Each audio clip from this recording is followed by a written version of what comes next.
இன்னைக்கு எங்கள் வீட்டில் நீயா நானான்னு ஒரு பெரிய சமையல் போட்டியே நடந்துச்சுங்க. என் பொண்ணுங்க 2 பேரும் இன்னைக்கு வெள்ளிக்கிழமை ஈவினிங்க நாங்கள் ஏதாவது சமைக்கிறோம், ஏதாவது சமைச்சு நாங்கள் சாப்பிட போகிறோம் அப்படின்னாங்க.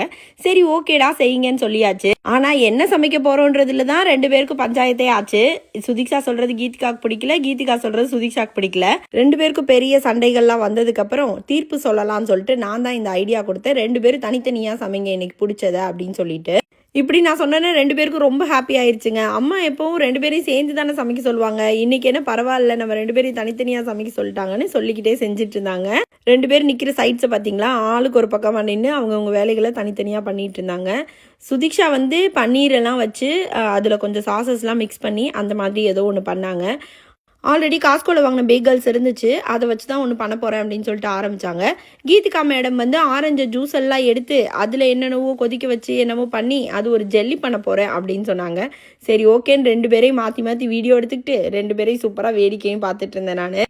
நம்ம அடிக்கடி பண்ணாத விஷயத்த, நமக்கு ப்ராக்டிஸே இல்லாத விஷயங்களை நம்ம குழந்தைங்க பண்ணும்போது நமக்கு பார்க்கும்போது வியப்பாக தானே இருக்கும். அந்த மாதிரி தான் இவங்க சமைக்கிறதெல்லாம் பார்க்கும்போது எனக்கு என்னவோ ஒரு ஷோ பார்க்குற மாதிரி நல்லா ஜாலியாக இருக்குங்க. அதனால நல்லா வேடிக்கை பார்த்துட்டு இருந்தேன். சுதிக்ஷாவோடது டக்குன்னு முடிஞ்சிருச்சு. அவங்க செஞ்சு அவங்க தங்கச்சிக்கு ஒன்று அவங்களுக்கு ஒன்று செஞ்சுட்டாங்க. நான் எனக்கு வேண்டான்னு சொல்லிட்டேன். நான் சும்மா 2 பேர் இதுலேயும் ஆளுக்கு ஒரு கடி டேஸ்ட் மட்டும் பார்த்துக்கிட்டேங்க.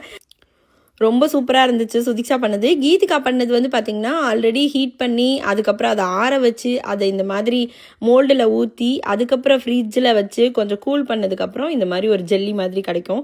செம்ம சூப்பராக இருந்துச்சுங்க. 2 பேருமே வீக்கெண்ட் எப்படி தாங்க வெல்கம் பண்ணாங்க. எங்கள் வீட்டில் இந்த வின்டர் டைம்லாம் வந்துச்சுன்னு வச்சுக்கோங்களேன், என் ஹஸ்பண்ட் ஆகட்டும் என் குழந்தைங்களாகட்டும் இன்றைக்கி என்ன சமைச்சு சாப்பிட்லாம், சாட்டர்டே என்ன செய்யலாம், சண்டே என்ன செய்யலான்னு சொல்லிட்டு சமைக்கிறத பற்றி தாங்க பேசுவாங்க.